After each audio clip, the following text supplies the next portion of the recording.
Hello students, हम पढ़ रहे हैं क्लास 9th मैथ्स चैप्टर 1 जिसका नाम है नंबर सिस्टम्स। तो पिछले इस वीडियो में हमने रेशनल इरेशनल नंबर्स के बारे में कुछ पढ़ लिया है और हमने एक्सरसाइज 1.2 भी यहाँ पर कंप्लीट कर ली है, जिसके लिए आप आई बटन में जाके देख सकते हैं। तो आज हम पढ़ने वाले हैं रियल नंबर्स के बारे में और उसके कुछ से रिलेटेड कुछ बहुत मोस्ट इंपॉर्टेंट जो उसके फैक्ट हैं उनके बारे में पढ़ने वाले हैं, जिससे आपकी एक्सरसाइज जो नेक्स्ट एक्सरसाइज है वो पूरी की पूरी उसी बेस्ड पर सॉल्व होने वाली है। तो आइए जल्दी से शुरू करते हैं अपनी आज की क्लास।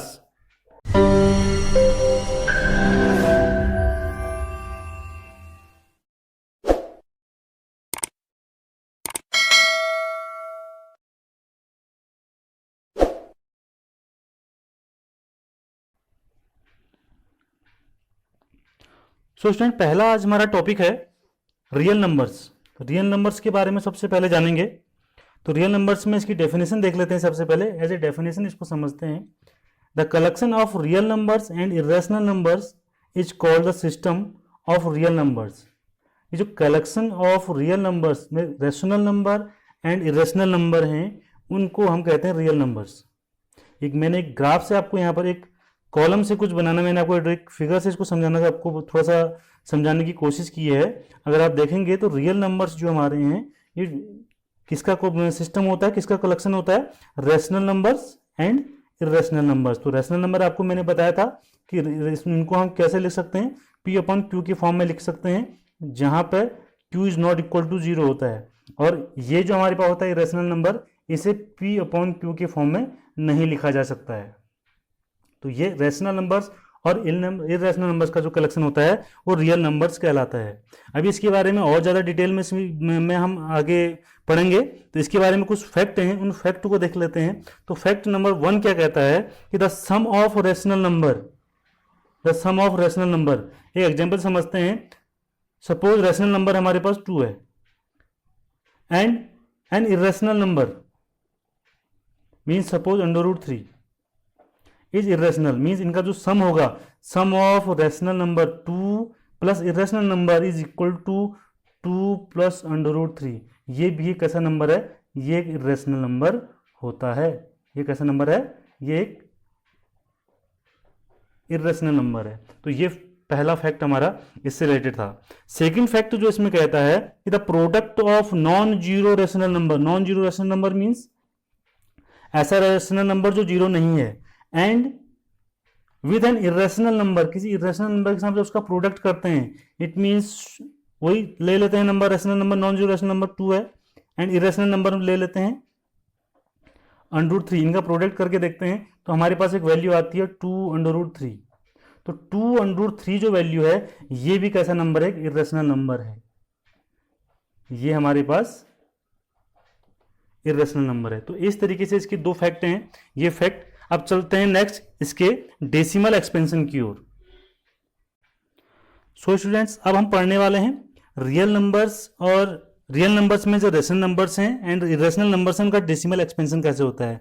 मीन्स ये है कि किसी डेसिमल एक्सपेंशन से हम कैसे बता सकते हैं कि कोई एक्सपेंशन जो डेसिमल एक्सपेंशन है वो रेशनल नंबर होगा या इरेशनल नंबर होगा।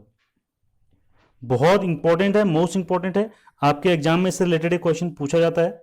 तो इसको मैं आपको एनसीईआरटी के एग्जाम्पल से समझाना चाहूंगा, जो एग्जाम्पल 5 आपके एनसीईआरटी बुक में दिया हुआ है। इसमें आपको दिया हुआ है कि find the decimal expansion of 10/3, 7/8 and 1/7। इनका डेसिमल एक्सपेंशन कैलकुलेट करने के लिए हमें क्वेश्चन दिया हुआ है। तो इसमें सबसे पहले अगर देखा जाए तो 10/3 को हम करके देखते हैं। तो अब मैंने डिवाइड करके यहाँ पर देखा हुआ है, तो डिवाइड करके हमने देखा तो इसमें डिवाइजर तो 3 है एंड जो हमारा क्वेश्चन की जो वैल्यू है वो 3.3333 एंड इनफाइनाइट आ रहा है। ये कंटिन्यू हमारी ये डिवाइड चलते रह रहा है एंड यहाँ पर हमारा रिमाइंडर जो है 1 है। उसके बाद सेकंड अगर इसका क्वेश्चन का पार्ट देखा जाए तो 7/8 है, तो इसे भी मैंने यहाँ पर डिवाइड करके रखा हुआ है। तो डिवाइड करके रखने के बाद मैं इसका डेसिमल एक्सपेंशन देखता हूँ तो यहाँ रिमाइंडर मुझे 0 मिलता है, बट यहाँ पर जो वैल्यू है 0.875 हमें मिल रही है। गौर से धीरे धीरे बताऊंगा, ध्यान से समझिए। और ये क्वेश्चन हमारे पास है जो थर्ड पार्ट इसका दिया हुआ है कि 1/7 को हमने डेसिमल एक्सपेंशन में चेंज किया हुआ है। तो इसमें आप थोड़ा सा इन तीनों में मैं आपको एक बहुत इंपॉर्टेंट चीज़ बताना चाहूँगा कि इस वाले और इस वाले पार्ट में एंड इस वाले पार्ट में आप देखेंगे कि यहाँ पे जब मैं इसे डिवाइड कर रहा हूँ तो इस नंबर के बाद यहाँ पर ही रिपीट होना शुरू हो जा रहा है नंबर। जैसे हमें यहाँ पर नंबर था तो ये नंबर फिर दोबारा यहाँ पर रिपीट होना शुरू हो रहा है, और इस वाले डिवीजन में रिपीट जो है बंद हो गया है, यहाँ पर रिपीटिंग जो है बंद हो चुकी है। और इस वाले पार्ट में जो थर्ड पार्ट है, थर्ड पार्ट में एक कुछ स्टेप के बाद हमारे नंबर रिपीट होना शुरू हो रहे हैं। मीन्स ये जो 1 है, जो स्टार्टिंग में जो 1 था, वो इतने स्टेप के बाद हमें दोबारा रिपीट होना हमें मिल रहा है। तो आइए समझते हैं कैसे पता चलेगा कि कौन रेशनल है एंड कौन सा रेशनल है, कौन सा इरेशनल है। तो पहले अभी हम जो पढ़ रहे हैं वो रेशनल नंबर्स के बारे में पढ़ रहे हैं। तो फर्स्ट वाला पार्ट, तो इसमें 2 केस बनते हैं हमारे पास। फर्स्ट केस हमारा ये बनता है इफ द रिमाइंडर बिकम्स 0। अगर रिमाइंडर हमारा 0 हो जाता है, मीन्स इस वाले पार्ट की बात कर रहा हूं मैं जो बात कर रहा हूं मैं इस वाले पार्ट की बात कर रहा हूं कि अगर हमारे पास रिमाइंडर 0 आता है, तो रिमाइंडर 0 आने का मतलब ये है कि जो हम डिवाइड इसमें कर रहे हैं, किसी डिवाइजर से किसी नंबर में जब डिवाइड कर रहे हैं एंड रिमाइंडर हमारा 0 आ रहा है, इसका मतलब ये होता है कि जो नंबर है वो टर्मिनेटिंग है। इससे पता चलेगा कि जो डेसिमल एक्सपेंशन है हमारे पास, जो डेसिमल एक्सपेंशन हमें मिला हुआ है वो टर्मिनेटिंग है। टर्मिनेटिंग मतलब कि टर्मिनेट हो चुका है, उसका जो बार बार रिपीट होना है बंद हो चुका है, रिमाइंडर 0 आ चुका है, ये मीन्स होता है टर्मिनेटिंग। इन वर्ड्स को आपने बहुत ध्यान से सुनना है और धीरे धीरे से बहुत अच्छे से समझना है। सेकंड पार्ट में ये कहता है, सेकंड पार्ट में अब ये तो ठीक हो गया, जब रिमाइंडर हमारे पास 0 आ गया तो हम बोलेंगे डेसिमल एक्सपेंशन कैसा है, टर्मिनेटिंग है। और उसी में जो दूसरा पार्ट हमारे पास है कि सेकंड वाले पार्ट में क्या हो रहा है, सेकंड वाले पार्ट में रिमाइंडर नेवर बिकम्स 0, कि रिमाइंडर कभी भी 0 नहीं होगा, आएगा ही नहीं। कितना डिवाइड अप करते रहेंगे तो वो रिमाइंडर कभी भी 0 नहीं आएगा। जैसे इस वाले टर्म में हम देख सकते हैं, फर्स्ट वाले टर्म में और इस वाले टर्म में हम देख सकते हैं कि इसमें कभी भी इनका रिमाइंडर 0 नहीं आएगा, बिकॉज क्योंकि इनका जो नंबर है बार बार वही रिपीट होते जा रहा है, तो डिवीजन करते करते वही रिपीट होते रहेगा। तो ऐसे एक्सपेंशन में क्या होता है, जैसे ये है 3.3333, तो मैंने इसे किस फॉर्म में लिख दिया 3.3, इसके ऊपर एक बार लगा दिया। बार का मीन्स ये है कि ये नंबर इसमें बार बार रिपीट हो रहा है। तो ऐसे एक्सपेंशन क्या है, अब देखो टर्मिनेट तो हो नहीं रहा है, तो ये हमारे पास कैसा एक्सपेंशन होगा, ये हमारे पास एक्सपेंशन होगा non terminating, non terminating and repeating, repeat भी हो रहा है।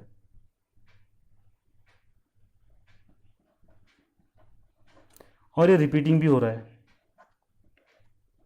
तो ये एक्सपेंशन हमारे पास ऐसा आया कि इसमें नॉन टर्मिनेटिंग भी हमारे पास आ रहा है, और हमारे पास कैसा नंबर आ रहा है, नॉन टर्मिनेटिंग के साथ साथ रिपीटिंग भी नंबर हमारे पास आ रहा है। इसको रिक्यूरिंग भी बोला जाता है कहीं कहीं पर। तो बात एक ही है, रिपीटिंग हो रहा है। रिपीट मीन्स ये हो रहा है कि वही नंबर बार बार रिपीट हो रहा है। जैसे 3 है तो 3 बार बार यहाँ पर रिपीट होते जा रहा है। नॉन टर्मिनेटिंग मीन्स कि कभी भी इसका रिमाइंडर 0 नहीं आएगा। आई होप इसको बहुत अच्छे से समझ गए होंगे आप। तो ये जो दोनों कंडीशन हम पढ़ रहे हैं, पहली वाली कंडीशन मीन्स या तो टर्मिनेटिंग हो, जो डेसिमल एक्सपेंशन है वो टर्मिनेटिंग हो, मीन्स उसका रिमाइंडर 0 आ जाए, तो वो नंबर हमारा कैसा, वो जो डेसिमल एक्सपेंशन होगा वो होगा हमारे पास रेशनल नंबर्स का। और सेकंड कंडीशन जो इसकी मैं सेकंड केस आपको बताया गया है कि द रिमाइंडर नेवर बिकम 0, कैसा हो रहा है, नॉन टर्मिनेटिंग, टर्मिनेट नहीं होगा, रिपीट होता रहेगा, और कैसा होगा, रिपीटिंग होगा। तो ये नंबर जो होते हैं, ऐसा डेसिमल एक्सपेंशन क्या होगा, वो रेशनल नंबर का होगा, वो रेशनल नंबर्स का होगा। तो इस तरीके से रेशनल नंबर्स को के डेसिमल एक्सपेंशन को हम आसानी से पहचान सकते हैं। सो स्टूडेंट्स, अब हम बात करते हैं decimal expansion of irrational numbers. तो जैसे कि अभी हम डेसिमल एक्सपेंशन पढ़ चुके हैं रेशनल नंबर का, जिसमें हमने पढ़ा था कि उसमें 2 कंडीशन होती हैं, एक तो हमारे पास टर्मिनेटिंग आता है, या नॉन टर्मिनेटिंग होगा तो रिपीटिंग होगा। तो ऐसी कंडीशन में हमारे पास रेशनल नंबर जो डेसिमल एक्सपेंशन होगा वो रेशनल नंबर्स का होता है। बट यहाँ पे आपको इरेशनल नंबर में आप दे सकते हैं, जो डेफिनेशन मैंने यहाँ पर लिखी हुई है, बहुत ईजी डेफिनेशन आपके एनसीईआरटी में दी हुई है। A number whose decimal expansion is non terminating and non repeating, ना तो वो टर्मिनेट होगा और ना ही वो रिपीट होगा। तो ऐसे डेसिमल एक्सपेंशन भी हमारे पास होते हैं तो ऐसे डेसिमल एक्सपेंशन हमेशा इरेशनल नंबर्स के होते हैं। जैसे आपको एक एग्जांपल से बहुत बढ़िया तरीके से समझ में आ सकता है कि 0.10111110111110 इस तरीके से। तो आप इसमें देखेंगे कि यहाँ पे जो डेसिमल एक्सपेंशन है, जो नंबर्स हैं वो रिपीट नहीं हो रहे हैं। जैसे यहाँ पर देखा जाए तो 10, फिर यहाँ पर अगर रिपीट होता तो 10 आता, बट यहाँ पर 110 आ गया, फिर यहाँ पर 110। तो इस तरीके से ना इसमें रिपीट हो रहा है और ना ही ये टर्मिनेट हो रहा है। तो नॉन टर्मिनेटिंग है एंड नॉन रिपीटिंग है या नॉन रिक्यूरिंग है, जो भी आप इसको कहना चाहते हैं वैसे कह सकते हैं। और आपको अगर याद हो तो मैंने जब इरेशनल नंबर आपको बताए थे तो वहां पर मैंने इरेशनल नंबर्स का आपको एग्जाम्पल बताया था √2। तो आज मैं इसको आपको बताता हूं कि √2 को कैसे हमने इरेशनल नंबर कहा था। तो √2 की जो वैल्यू होती है वो होती है 1.414213562373। तो इसको इरेशनल कहने का यही एक रीजन था कि हमने इसको इरेशनल इसलिए बोला था कि इसका जो वैल्यू आ रही है, जो इसकी जो डेसिमल एक्सपेंशन के बाद जो वैल्यू आती है वो नॉन टर्मिनेटिंग आ रही है। नॉन टर्मिनेटिंग है, टर्मिनेट नहीं हो रहा है, और नॉन रिपीटिंग है, रिपीट भी नहीं होता है। तो इसलिए √2 को हम इरेशनल नंबर बोलते हैं। और एक बहुत इंपॉर्टेंट जो मैंने आपको वहां पर इंडिकेट किया था कि पाई और 22/7 इन दोनों में मैंने आपको फर्क बताया था कि ये तो रेशनल नंबर होता है, ये कैसा नंबर है हमारे पास, रेशनल नंबर है, बट पाई हमारे पास इरेशनल नंबर है। बिकॉज जो पाई की जो एक्चुअल वैल्यू होती है वो 3.14159265358979 इस तरीके से है, मीन्स नॉन टर्मिनेटिंग है एंड नॉन रिपीटिंग है। इस तरीके से इसे किया जाता है। अब हम देखते हैं एनसीईआरटी के कुछ एग्जाम्पल। होप कि आपको डेसिमल एक्सपेंशन से आप ये पहचान लेंगे कि कौन सा रेशनल नंबर है और कौन सा इरेशनल नंबर है। अब हम चलते हैं एनसीईआरटी के कुछ एग्जाम्पल की ओर, जो मोस्ट इंपॉर्टेंट एग्जाम्पल हैं।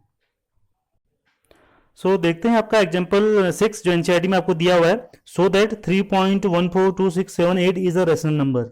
जैसा मैंने आपको अगर पीछे अभी बताया हुआ है कि डेसिमल एक्सपेंशन से भी हम इसको इजीली बता सकते हैं।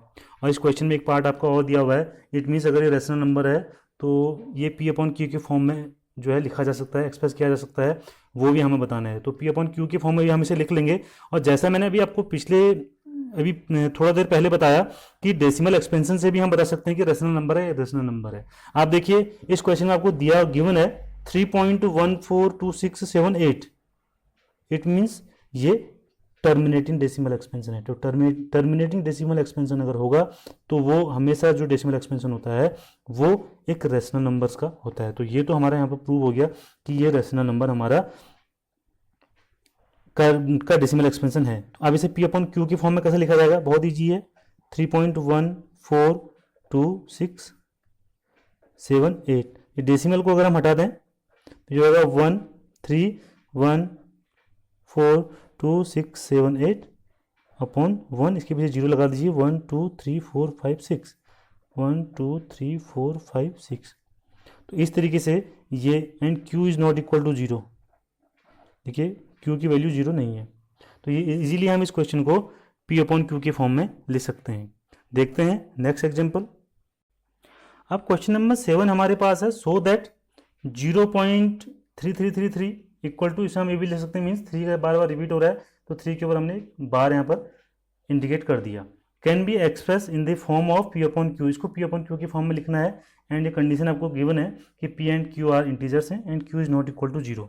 तो इसे ऐसे क्वेश्चन को करने के लिए मोस्ट इंपॉर्टेंट क्वेश्चन होते हैं जो आपके एग्जाम में बार बार पूछे भी जाते हैं। तो इन ऐसे क्वेश्चन को करने के लिए एक छोटी सी ट्रिक का यूज किया जाता है, जो ट्रिक मैं आपको आज बताने वाला हूँ। तो देखिए किस तरीके से क्वेश्चन किया जाता है। सबसे पहले इस क्वेश्चन को, जो हमें क्वेश्चन गिवन है, इसे x के फॉर्म में ले लेते हैं, मीन्स इसको x मान लेते हैं। लेट इसकी वैल्यू x की इक्वल है, इसको हम ले लेते हैं x इक्वल टू 0.333, इस तरीके से x के फॉर्म में से हम ले लेंगे।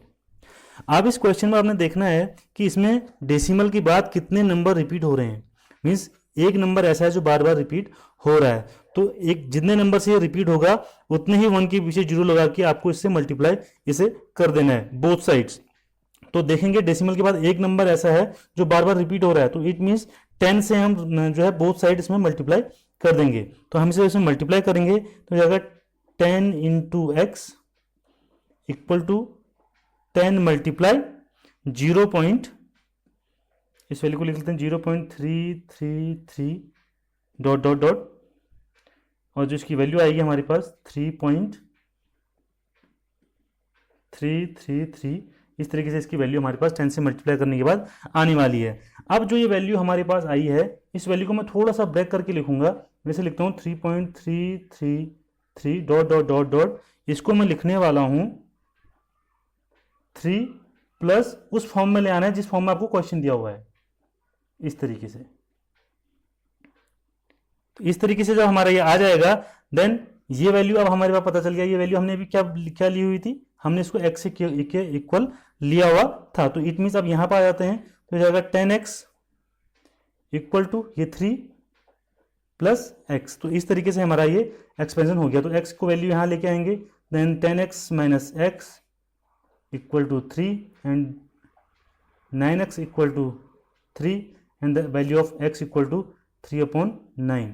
तो ये यहाँ पर जो आंसर आ जाएगा 1/3। तो यही जो है जो डेसिमल एक्सपेंशन है, ये डेसिमल एक्सपेंशन 0.333 का 0.333 का जो हमने इसको P/Q के फॉर्म में हमने लिख लिया। तो इस तरीके से हमारा ये क्वेश्चन इस ट्रिक से हमारे क्वेश्चन किए जाते हैं। देखते हैं नेक्स्ट एग्जांपल आपकी एनसीईआरटी का।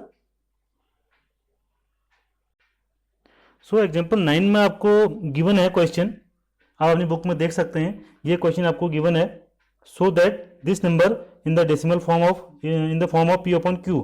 तो इस क्वेश्चन में जैसे मैंने आपको थोड़ी देर पहले ट्रिक बताई थी, मैं वही मैंने एक अलग टाइप का थोड़ा क्वेश्चन आपके लिए लेके आया हूँ ताकि आपके कॉन्सेप्ट क्लियर हो जाएं। तो यहाँ पे आप देख लीजिए कि इस नंबर में 2 डज नॉट रिपीट, कि मतलब 2 यहाँ पर रिपीट नहीं हो रहा है। रिपीट कौन हो रहा है, 3 एंड 5। 3 एंड 5 यहाँ पर बार बार रिपीट हो रहे हैं। इट मीन्स 2 डिजिट जो हो रहे हैं रिपीट हो रहे हैं। कितने नंबर रिपीट हो रहे हैं, 2 डिजिट्स। तो इसको सबसे पहले तो हम x के इक्वल ले लेंगे, इसको ले लेंगे हम x के इक्वल। x के इक्वल लेने के बाद आप क्या करेंगे, इसे 100 से मल्टीप्लाई करेंगे। क्यों, क्योंकि 2 डिजिट इसमें रिपीट हो रहे हैं। जब फर्स्ट वाले क्वेश्चन में हमारे 1 डिजिट रिपीट हो रहा था, तो यहाँ पे क्या हो रहे हैं, 2 डिजिट रिपीट हो रहे हैं। तो इसे हम क्या करेंगे, 100 से मल्टीप्लाई करेंगे बोथ साइड्स। तो 100 से मल्टीप्लाई में बोथ साइड किया हमने, मल्टीप्लाई 0.23535 इस तरीके से। तो यहाँ पे वैल्यू हमारे पास आएगी 100x इक्वल टू हो जाएगा 23.2, डेसिमल उधर खिसक जाएगा हमारा 53 एंड 53, ऐसे ही करके ये हमारा चलते रहेगा आगे। तो इसको हम देखेंगे, इसे थोड़ा सा ब्रेक करना फिर सीखेंगे। ब्रेक करना सीखना है 23.53 इसे मैं ब्रेक कर रहा हूं 23.3 प्लस 0.235 इस तरीके से। ऐसे ही फॉर्म में आपको ब्रेक करके लाना है कि आपको ये x की वैल्यू मिल जाए। और x की वैल्यू मिलेगी कैसे, अब ये जो वैल्यू है इस पर x की वैल्यू को माइनस कर लेना। जो ये वैल्यू है, इस वैल्यू में जब आप इस x की वैल्यू माइनस करेंगे तो x की वैल्यू यहां पे लिख लेंगे, और जो आपका जो माइनस कर की वैल्यू आएगी उसे यहां लिख लेंगे। तो कोई भी आपको कंफ्यूजन नहीं होने वाला है, आपका इजीली ये क्वेश्चन हो जाएगा। बस अब हमारा यहां पर क्वेश्चन हो चुका है। अब ये 100x इक्वल टू, इसे हम लिख दिया 23.3 प्लस ये जो वैल्यू आ रही है, ये वैल्यू किसकी हो गई है, x की वैल्यू आ गई है। तो ये इधर आ जाएगा, हो जाएगा 100x minus x equal to 23.3 and the 99x equal to 23.3 and the value of x equal to 23.3/99। Decimal को अगर हटाते हैं तो ये वैल्यू हो जाएगी 233/990। तो इस तरीके से हमने इस क्वेश्चन को P/Q के फॉर्म में एक्सप्रेस कर दिया है। तो ऐसे लॉजिक लगा के इन क्वेश्चंस को आपको करना है। अब चलते हैं नेक्स्ट एग्जांपल की ओर। सो स्टूडेंट्स, ये है एग्जांपल 10 आपके एनसीईआरटी में, जिसमें आपको क्वेश्चन दिया हुआ है, find N irrational number between 1/7 and 2/7। तो सबसे पहले इस क्वेश्चन को करने के लिए मैंने 1/7 जो है इसे डेसिमल एक्सपेंशन में लिख दिया हुआ है। 7 से डिवाइड करके इसे डेसिमल एक्सपेंशन में डिवाइड कर दिया है, एंड 2/7 को भी मैंने डेसिमल एक्सपेंशन में चेंज कर दिया है। ये बार में लगा हुआ, इट मीन्स ये है कि आफ्टर 7 ये नंबर फिर दोबारा रिपीट हो जाएंगे, एंड यहाँ पे आफ्टर 4 ये नंबर दोबारा रिपीट होंगे। बहुत ईजी क्वेश्चन है। इस तरीके के जो भी नंबर होते हैं, जब ये डेसिमल एक्सपेंशन हमारे पास ये आ जाते हैं, तो इनके बीच में इरेशनल नंबर लिखने में कोई भी प्रॉब्लम नहीं है। आप कोई भी नंबर इनके बीच में इस तरीके, जैसे डेसिमल 0.14 के बाद कोई भी नंबर ले सकते हैं। 0.15 से स्टार्ट कर लीजिए, 0.16 से स्टार्ट कर लीजिए, 0.17 से स्टार्ट कर लीजिए, तो 0.28 तक इनके बीच में बहुत सारे इनफाइनाइट इरेशनल नंबर हम कैलकुलेट कर सकते हैं। तो ये मैंने एक एग्जाम्पल की फॉर्म में एक लिख दिया है। तो 0.1502783500, बस ये ध्यान रहे कि नंबर हमारा non repeating and non terminating होना चाहिए। तो इस तरीके से हमने आज इन एग्जाम्पल्स को और ये डेसिमल एक्सपेंशन के बारे में पढ़ा। इसी तरीके से अब हम अपने नेक्स्ट वीडियो में करने वाले हैं एक्सरसाइज 1.3 को। तो हमारे चैनल के साथ बने रहिए और चैनल को जल्दी से सब्सक्राइब कर लीजिए।